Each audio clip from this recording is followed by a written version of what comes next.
Chờ em dưới góc phố hàng đêm, anh hát lên khúc ca trao tặng em, nói với em rằng tình yêu anh đây dành cho em. Dẫu biết ước mơ anh với em quá xa vời, đời anh là du ca, anh không lựa chọn được người ơi. Dẫu biết anh yêu em nhưng chẳng thể với tới. Rồi đêm từng đêm trôi, nỗi nhớ dần tràn trong anh, nhưng anh không thể nói tiếng yêu em.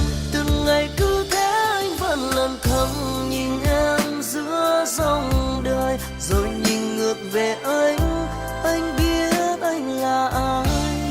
Chỉ là một người yêu em, nhưng em cần người chăm lo cho em, mà anh không thể làm được điều ấy.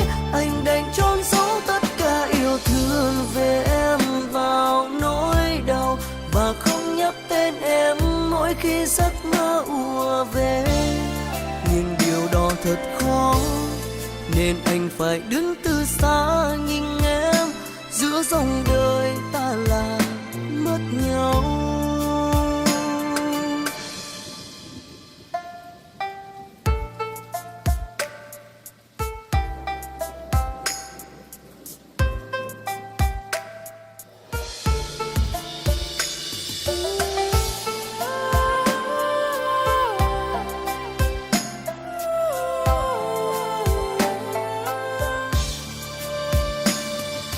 Người ơi em có hiểu lòng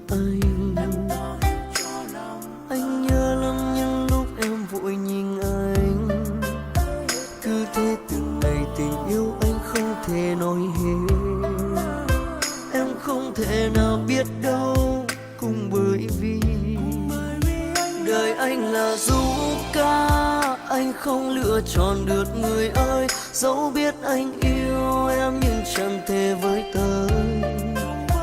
Rồi đêm từng đêm trôi, nỗi nhớ dần tràn trong anh, nhưng anh không thể nói tiếng yêu em. Từng ngày cứ thế anh vẫn lặng thầm nhìn em giữa dòng đời, rồi nhìn ngược về anh biết anh là ai.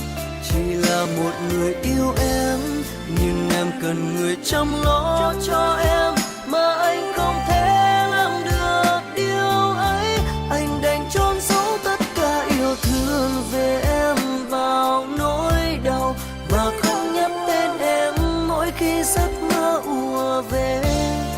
Nhưng điều đó thật khó, nên anh phải đứng từ xa nhìn em giữa dòng đời